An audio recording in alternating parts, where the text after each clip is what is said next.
Welcome, come in, take a seat, pull up a chair, grab a beer, grab a kombucha, but most importantly, say hello to George. He's very sleepy. He's gone on quite a few walks today. George is a rescue dog that I'm fostering temporarily. Not really in a space in my life where I can keep a dog full time. Also, if you know anyone in the Gold Coast area looking for an American Staffy, George is an amazing candidate. He's a good guard dog. He does have some separation anxiety. He doesn't destroy things, he doesn't bark, he just wants to be by your side all the time. Anyway, aside from George, we're going to be entering the world of Am I the Asshole Reddit.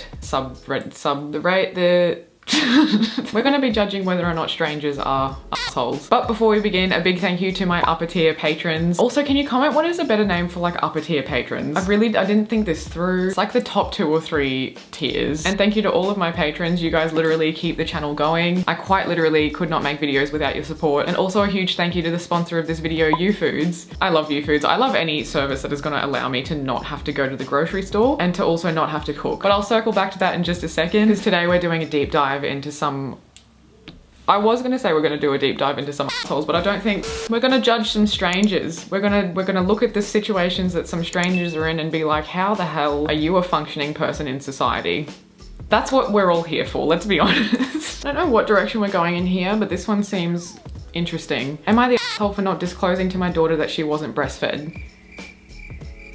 I would assume no. That doesn't make you an asshole. Also, I'm gonna start saying a-hole so I don't have to bleep every second word in this video. Pretty much the title. I, 45 female, and my pregnant daughter, 23 female. We're discussing the upcoming baby. She asked me how hard breastfeeding was and I told her I never did. She asked why and I told her the only 2 people I knew who breastfed complained about it constantly and it didn't seem worth the hassle, especially since her dad left me and I had to go back to work 7 weeks after she was born. She was upset and accused me of hiding this from her.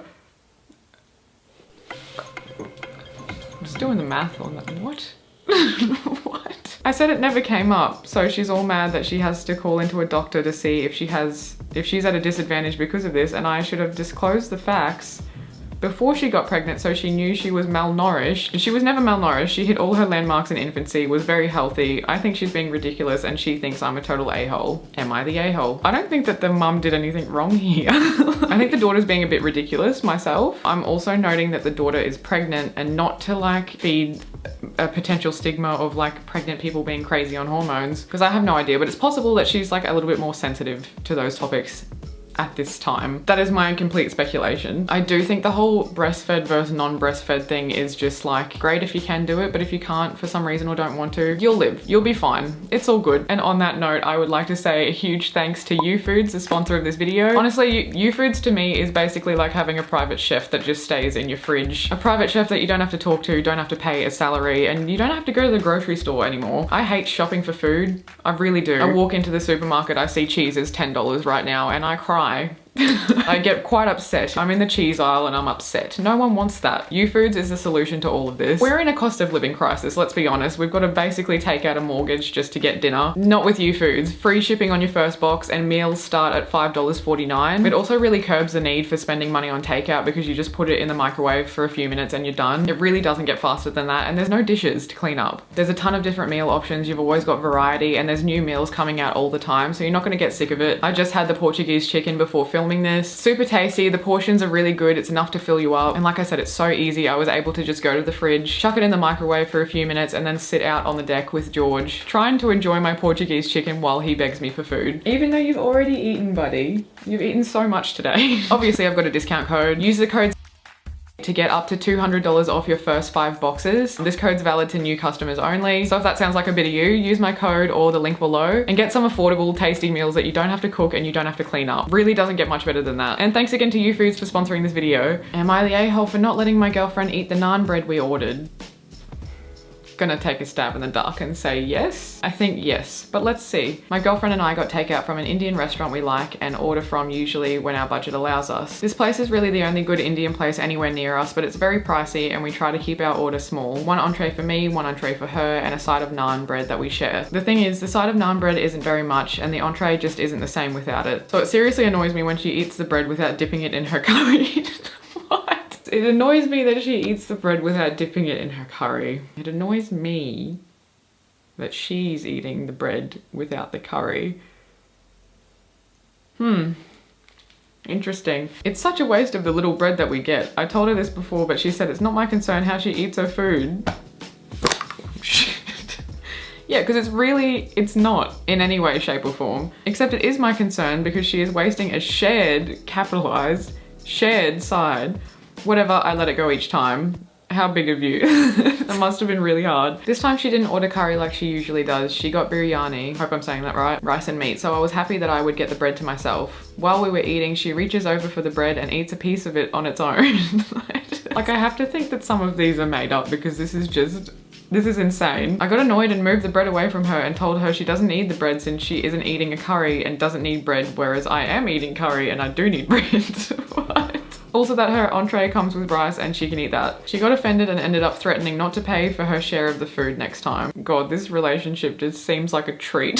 She also called me a greedy asshole and took her food and ate the rest of it in our bedroom. My friends are split. One of them says that I'm right and it's too much carbs for one meal for her to have bread and rice. Not any of your business. It is none of your business. The food policing is so unhealthy and just not okay in any way, shape or form. How many carbs a person is eating in a meal is up to no one but the person eating it. Oh, that pisses me off. The rest of it was like funny because it's ridiculous. That's genuinely annoying. The other friend essentially also called me a greedy asshole. It's been hours and she's ignoring me.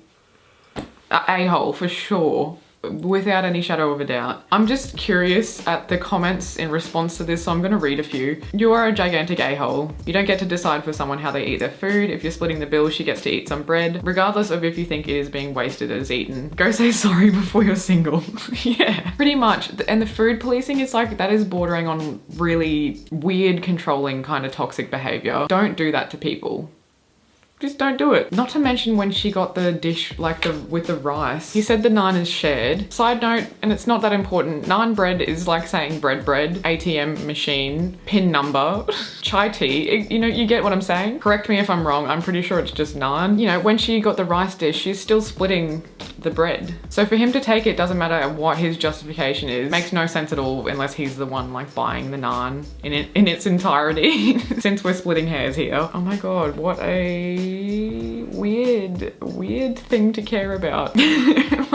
This one sounds like it'll be funny. Am I the a-hole for telling my sister her son is only special to her? I can't wait. I can't wait. My red flag is I love drama that I'm not a part of and have no connection to.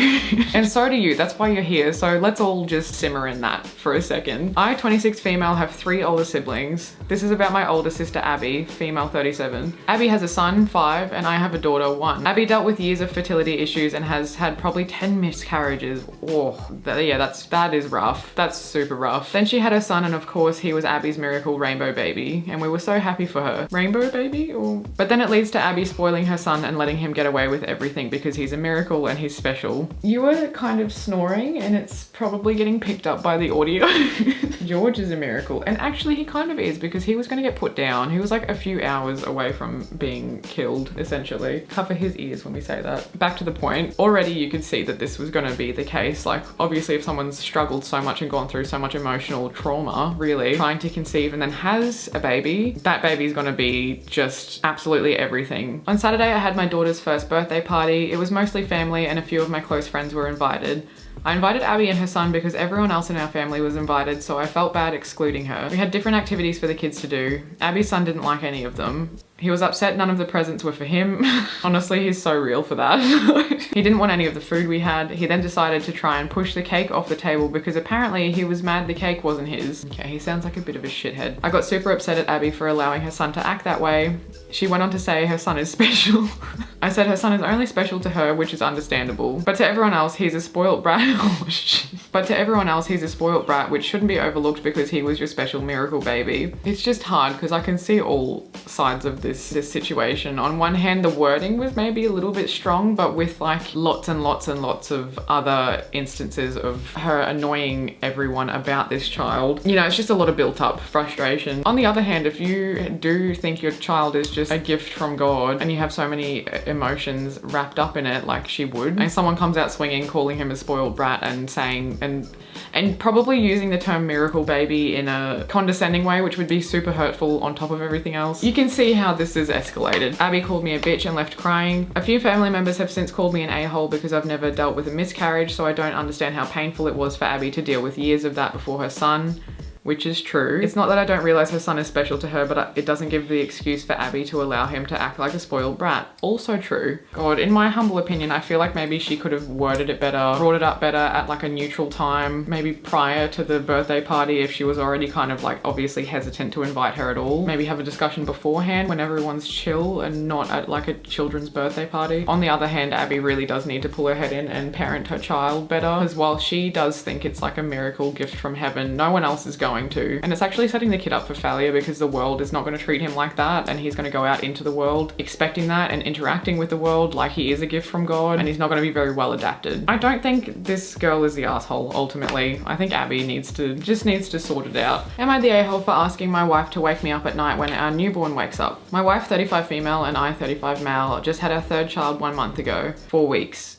Thank you. For the first week or two, my wife had to wake him up every couple of hours to feed him, but now we just let him sleep until he wakes up to eat. Here's where that becomes a problem. I'm a really heavy sleeper. There's nothing that can wake me up short of being attacked by a bear or shaken or something. It's been that way since before my wife and I had kids. Babies crying or screaming do not wake me up. They didn't even when we had our first 8-month-old, I think that means. So usually I've woken up when my wife turns on the lights for changing and stuff like that. Apparently well, if you wake up with the lights turning on, you're not a heavy sleeper. So that's my 2 cents. Apparently I sleep through a lot when my wife is getting up a lot. So she's saying she does an unfair amount of work at night because of it. I feel bad because I recognize that if I'm asleep, I'm not contributing to the night stuff. So I asked my wife to wake me up when the baby wakes up. She told me that made it so much worse and that it was like weaponized incompetence, which I would agree 100%. She just doesn't want to wake me up for some reason. Because then oh God. I feel like every Am I the A-hole video I do, there is some version of this. Oh, I'll do some chores sometimes. I just want my wife to itemize it for me and get most of them started and do all the mental load and emotional labor first. And then I'll follow some of the instructions like a 5-year-old. Oh, I'll babysit my kids for a day, but I need my wife to do all the cooking ahead of time so I can just put it in the microwave, clean the house, make sure everything's ready, have the groceries done, laundry done. Like, it's not helping. It's not helping. It's so obvious. And if the goal is to take the job off your wife so she can sleep, then her having to wake up to wake you up is literally the opposite of that. Why are we confused? I'm not weaponizing my heavy sleep against her. I just want her to wake me up so I can help. But like I said, she said that makes it worse and now she's mad. Obviously.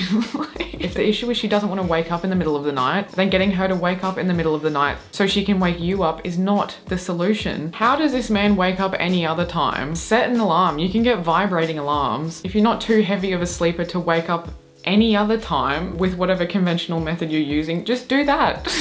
What? One comment said, look up vibrating baby monitors for deaf parents. Wear the bracelet. Great solution. Very easy. Hopefully this dude listened to it and took some notes. His solution is just more work for her. That's the issue that for some reason he's not getting. And the term weaponized incompetence is probably riling him up a little bit because to him, yes, he's not trying to weaponize it, but it is still weaponized incompetence, or at the very least not trying very hard. And like the thing is, if his wife wasn't there, he would have to get up and do it, so he would have to find some way to do it, so he would find some way to do it. The fact that he doesn't feel like doing that is just because his wife is there and he knows the wife will do it. Like, that's what's insulting about this.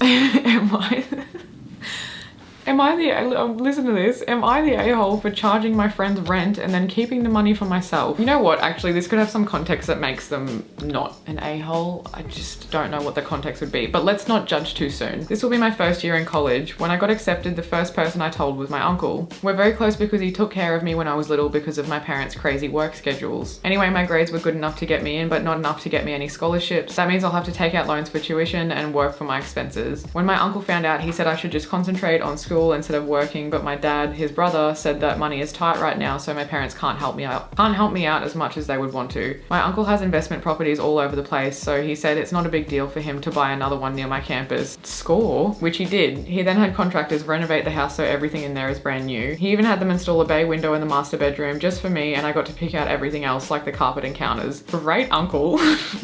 Awesome uncle. He told me he wants me to concentrate on school and not work. Instead, I can be his landlady and rent out the other 3 bedrooms and keep that money to fund my expenses. Okay, I was wrong about the initial assumption, but this is This is a dream setup. This is amazing. I have a group of friends who are attending the same school, so I made a deal with them. Studio apartments are going between $900 and $1,500, not including utilities, around the campus, with the expensive ones being closer. My uncle's house is one street over from campus, so I can literally walk to class every day. I'm charging my friends $700 per room, or if they double up, $350 per person per month. And per month? $350 per month. I guess you're sharing. Even then, $700 per month, a street away from uni, great deal. They all jumped at the offer and no one asked any questions until recently, when one of them asked me how much the overall rent was. I was honest and told them about my uncle and our deal. That blew up in my face because now every one of my friends are calling me greedy for charging them rent and then pocketing the money. See, no, I retract my initial judgment because there's actually nothing wrong with this. We're all in a huge fight and they want to either pay nothing or throw a couple hundred in for utilities.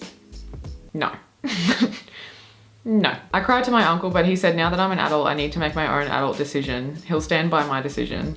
I don't want to lose my friends, but I don't want to disappoint my family with bad grades either. I thought I was being fair with the rent, but literally all of my friends are calling me a greedy a-hole. I completely disagree. While it is unfair that some people can have access to all of these things and others just don't, that part's unfair. Obviously, in an ideal world, everyone would have access to an uncle with houses everywhere. Everything would be even, everything would be fair. That's not the case. This girl has absolutely no obligation to fund her friends' lifestyles, you know what I mean? Like, the uncle's choosing to fund hers. That's awesome for her. I think the friends are obviously a bit like, you'd be a bit pissed. Like, you'd be annoyed that that's not you. You'd be annoyed, but they shouldn't be annoyed at her. And that is a great deal. Like, you know, maybe if the friend was charging the $900 to $1,500 like she could be, if she was just renting it out to strangers, then you'd be a bit more like bent out of shape about it. But she's literally giving the mates rates. Like, this is a great deal. I'm gonna say not the a-hole. And I think the friends are kind of overreacting a little bit. There was an update and I'll shorten it for you. Basically, she told the friends that her feelings were hurt and she doesn't want to live with them anymore. They moved out. Obviously, like, hundreds of people jumped on the offer. She basically raised the rent to strangers, and in this housing market, a bunch of people jumped on it and she's